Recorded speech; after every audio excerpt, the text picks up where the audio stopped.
Shalom Bapak Ibu Saudara terkasih dalam Kristus Yesus Tuhan.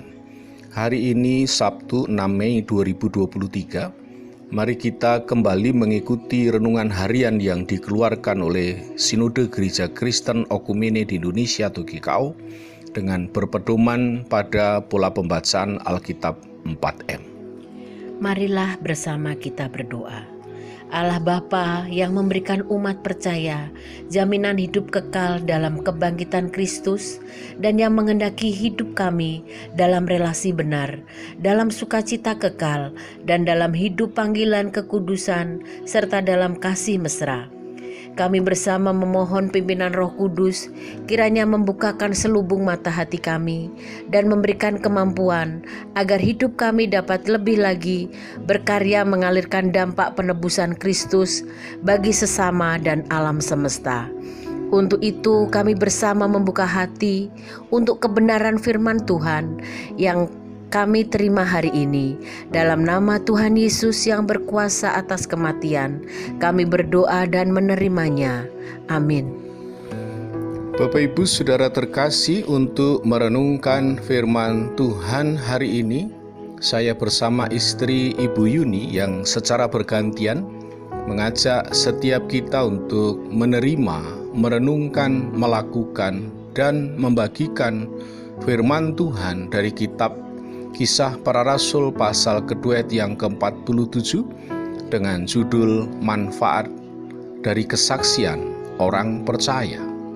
Kisah Para Rasul 2 ayat 47. Sambil memuji Allah, dan mereka disukai semua orang, dan tiap-tiap hari Tuhan menambah jumlah mereka dengan orang yang diselamatkan. Bapak Ibu kekasih Kristus, dari bacaan tadi, mari kita bersama-sama merenungkan atau menggali kebenaran firman Allah dengan menggunakan pertanyaan-pertanyaan berikut ini. Pertanyaan pertama, apa bentuk ibadah orang percaya dengan karya Allah dalam hidup mereka? Bentuk ibadah orang percaya adalah persekutuan, sharing firman Tuhan, berbagi pengalaman, berbagi kepunyaan, dan berbagi kehidupan kepada siapa saja yang membutuhkan. Bagi mereka yang suka dalam persekutuan, suka berdoa, suka memuji Tuhan, suka berbagi, suka memberitakan Injil, suka hidup memberi solusi, dan suka saling menuntun, maka hidup mereka dihormati serta disukai semua orang. Sesungguhnya apa yang kita sukai pasti kita tiru. Maka jika jemaat mula-mula suka dengan gaya hidup Kristus, demikian juga hidup kita suka dengan gaya hidup Kristus, maka hidup kita menyatakan karya Allah yang mengalirkan dampak penebusan Kristus. Maka bentuk ibadah keseharian umat percaya seharusnya dan lebih lagi yaitu menerima perkataan Rasul, bertekun dalam pengajaran Rasul, selalu berkumpul, sharing firman untuk mengingat pengorbanan Tuhan Yesus, hingga persekutuan kita membuat hati nurani kita masing-masing disadarkan akan tanggung jawab kita terhadap Kristus yang telah menderita dan telah bangkit untuk umat terus berkarya dalam kehidupan selanjutnya. Umat percaya yang hidup mengalirkan hakikat Allah, hidup mengalirkan dampak penebusan Kristus, hidup menyatakan karya Allah, maka dengan kesehatian hidup dalam misi ilahi. Kesehatian hidup dalam misi ilahi yaitu seperti teladan jemaat mula-mula, yaitu tetap bersatu, dan segala kepunyaan mereka adalah kepunyaan bersama. Artinya bahwa seluruh jemaat hendaknya lebih lagi hidup dengan rela hati, hidup memberi harta kepunyaan untuk mendukung pekerjaan pelayanan, sehingga berdampak menghidupkan kehidupan lainnya dan membaikkan alam semesta. Demikian juga hidup warga jemaat GKO yang hidup dalam kesehatian bersama bergembira dan dengan tulus hati melaksanakan misi ilahi.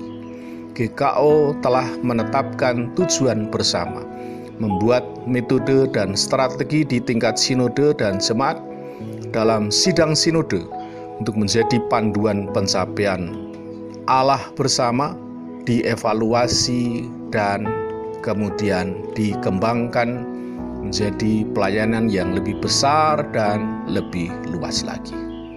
Pertanyaan kedua, apa manfaat yang diterima oleh persekutuan orang percaya pada masa gereja mula-mula? Dan mereka disukai semua orang, dan tiap-tiap hari Tuhan menambahkan jumlah mereka dengan orang yang diselamatkan. Manfaat atau dampak jemaat yang suka dalam persekutuan komunal, suka doa, suka pujian penyembahan, suka berbagi, suka memberitakan Injil, suka memberi solusi, dan suka hidupnya saling menuntun. Maka hidup mereka dihormati semua orang, menjadi magnet disukai banyak orang, dan menjadi sendi yang menyatukan tubuh Kristus. Bapak Ibu kekasih Kristus, jika kesatuan pribadi kita dengan Allah menghasilkan otoritas kuasa Allah yang dahsyat, apalagi dalam kesatuan komunitas kita yang harmonis, sehati, sejiwa, dan satu tujuan kemuliaan Allah, maka hal ini dipastikan memenuhi kebutuhan bersama dan memenuhi kebutuhan mencapai rencana tujuan Allah. Sehingga umat yang belum mengenal Kristus akan tertarik dengan gaya hidup yang benar berdasarkan karakter Kristus, hingga menjadi percaya pada Kristus yang penuh dengan solusi. Memberitakan Injil sangat efektif dengan teladan, dengan menjadi surat Kristus yang terbuka bagi semua orang, sehingga Tuhan menambahkan jumlah mereka dengan orang yang diselamatkan. Untuk itu, berdasarkan firman Tuhan dan uraian pengajaran ini, apa yang selanjutnya menjadi komitmen kita? Manfaat dari kesaksian orang percaya, maka hendaklah kita memastikan diri dan berkomitmen lebih lagi. 1. Hidup dalam tujuan Allah.